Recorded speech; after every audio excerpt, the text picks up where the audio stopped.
What was that like when you first met him? I got to meet Colby, and I was like, man, the guy could wrestle, you know, couldn't do a damn thing but wrestle at the time, you know, and we got along in the beginning. We were doing the same thing, you know, fighting, and then I go play poker. So like one thing led to another. We were spending a lot of time without trying, and me having to save him because he owed like a lot of people money, you know. How did you guys go from, you know, teammates, poker buddies to, you know, like roommates and actually like close friends? He broke up with his girlfriend, so she kicked him out of the place. American Top Team didn't have a spot for him. I was living up here at Coconut Creek. I had a 2-bedroom, and he was like down in his luck. He had also broken his hand in a fight. So I was like, hey, yeah, you come stay with me, you know, give me like $300 a month to take that damn room, you know. I never paid once because he ended up breaking his hand again in practice like 4 months later, so he wasn't able to generate an income.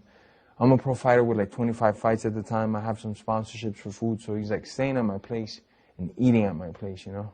So, of course, the guy was like a different person then. It was like I'm feeding him, I'm the hand that provides him everything. He's a much different person than would dare say a bad thing to me or about me ever, you know. But once the money got involved, we were friends. We were decent friends at one point, but just, you know, things that how I would see him treat like his family and how he treats his sister, how he talks about his close friends back home. I was like, man, I gotta watch this dude, you know. To me, obviously, he was great to me because I'd beat his ass, and on top of that, I was the hand that was feeding him. So the relationship between me and him was very different, you know, how he acted towards me at the time. He didn't like working out with me too much when I was 170. When I was 155, we'd work out all the time. At 70, it was a little bit scarce when we'd work out. I mean, obviously, you were pissed off at him over the Paulina situation, but it still wasn't to the point where it was like on site, right? It still wasn't to that point where if you saw him, you were gonna... In the back of my mind, yeah, like, right. This guy breathes wrong, and take his head off, and I know I promised my coach I wouldn't, but in the back of my mind, I'm like, he says anything about my coach, he even just like looks at me funny, I'm gonna take his head off. And he knew. He was always walking around eggshells around me, you know. A lot of though we didn't have like problems yet, I'd get to a place where he was at, he'd jet out, you know. He didn't want to hang out no more. Dan Lambert asked me and him, hey guys, it's gonna look bad for the gym, don't go at each other, don't do that. When it's fight time, cool. Right, you guys are gonna fight each other, whatever, cut all your promos. So then don't do it, right? So he's taking like little shots here and there, here and there, here and there. I'm hearing things, and he just cut like a promo talking about how he's in the duo, he was Batman and I was Robin. I had to confront him about this. Like, you're not even Robin, you're like the JV of the JV. You're not gonna tell me something like that. So I was at a UFC event when Nate Diaz was fighting Pettis, and he called me out. And guess who I see there? Colby. And I haven't seen him in like months because he's been traveling. I've been at the gym. I've been in and out of the gym. So it's like we weren't really clicking. So I finally seen him. He just dropped that interview. And I just like tap him on the shoulder and immediately nervous. And I'm like, and actually this is on video. They have this on video. And I asked him, I go, bro, what's all that talking, bro? We're both men, man. You got my phone number. Why don't we go outside and just talk like men, you know? We can just step outside and talk like men. And he freaked out. He's like, nah, bro, you trying to fight, bro? You're so unprofessional, bro. We're grown-ass men. What are you doing? What's wrong with you? I'm like, let's go outside and just talk. Me and you should just go outside, leave everybody here. Let's go outside and talk. He's like, nah, bro, it's all good. We'll talk another day. Freaking out like his usual self. I go back to my seat. I see him waving down Dana White. And I go, nah, there's no way. You could ask Dana White this. You changed your seat, right? Huh? They changed your seat or changed his seat, I think I remember it. Waves down Dana White and tells Dana White that I'm trying to fight him. Dana White will come out and tell you, like, no, MASVIDAL was ready to go. This guy wanted no part of it. Dana White calls me over and goes, man, you trying to hand out 3 pieces of soda, MASVIDAL? Ha ha. No, but seriously, don't fight here at the event. I'm like, bro, all I wanted to do was talk to the guy outside, bro. He leaves in between one of these fights, you know, and they moved me seats, so I was like originally a couple seats behind, and they moved me to like the end of the row. They got like 2 security guards here, they got 1 security guard there. So I know I'm probably not going to be able to do too much, you know?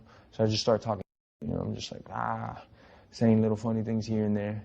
He finally has enough, he gets up, and he's leaving, and as he's leaving, I look him right in the face, and I tell him, like, bro, you know those huge wire cables that they have for the cameras, right? Like the huge ones. It's the funniest thing in the world. Some fan caught it, like, from a long distance, and trips on him as he's trying to jet out of there. He's, like, looking at me, trying to say something back, because he's not, like, a spontaneous doing, like, badass, when he gets caught off guard, he's frozen. So he like looks at me and he's like, oh yeah, and trips.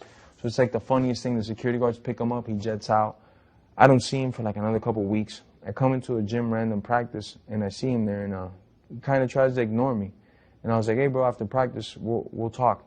He's like, yeah, for sure, bro. Cool, we're talking. As soon as I turn my back and a couple people come with him, show starts. I'll kill you, bro. Don't ever talk to me like that. I said my piece, turned around, started walking this way. This guy shouting out at the mouth while we're like 10 feet away. I turn around, I come to confront him. It's too late. The whole gym's involved because he made such a show, right?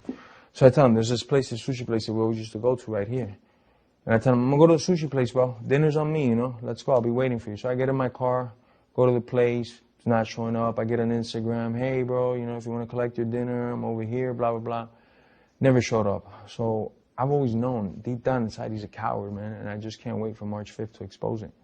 Were you really wanting to talk with him, or did you want more than that at that point? Like if he came for sushi, was it going to be a conversation, or was it going to be a fight?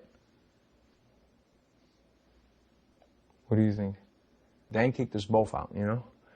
And man, I was hurt. 1 week went by, and that week turned into a month, and then 2 months, and then 3 months. It's still not letting me in. I'm calling Dan every day because we're still like super friends. He's like my uncle Dan. I'm like, yo, I'm gonna run you over, bro. And he's like, yeah, go do it, but you're still not gonna get in the gym because I've told all the coaches not to let you in. Eventually, they let me back in, and they know the type of piece he is, so he never got back in. He never got a phone call, nothing. Just bon voyage and don't ever come back, you know? It's business. I mean, man, it's obviously a little bit more personal than other fights that I've had. And I didn't get into this business to make friends. I got into this business to provide for me, my kids, my mom and my dad, and knowing that very well. If I made friends, awesome, but that's not why I got into this business. I got into this business to break faces and collect big paychecks and be the best fighter in the world. He's just another fight, you know. He knows a little bit of information about me. I know what a scumbag he is, but it's not like going to be something personal. I wouldn't even mention this guy to my grandkids or nothing, you know. Just another guy that I beat up, you know.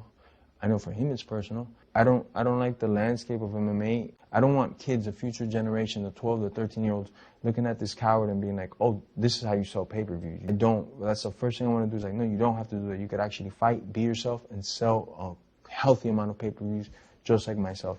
Those are things that are not needed in the sport. We're going to fight. They're going to close the cage. I'm going to have my mouthpiece and my gloves on. We're going to fight. You don't need to do all that already. I get it. You know, if people are like, you want to do the gamemanship and talk, but there's a certain lines that you don't cross, you know, and he's so bad at fighting and so boring that he has to cross those lines to sell pay-per-views, or he thinks he's selling pay-per-views because he's like the worst all-time selling pay-per-views. So it's like, all this work for what? Like, what are you doing, you know? You're still in debt. You're still making money. And you're a crap ton of money. So more than anything, what I want to do is show all the generations, you don't have to be this type of individual to be the number one, you know. I think the only thing than his act is his real self, you know. Because for a while, like I said, he was acting, man, Jorge Masvidal is my best friend, or this, that, while he's eating at my house and I'm feeding him. But as soon as he got a chance to make like a little bit of noise and maybe possibly get some coin, attack everybody on site, you know.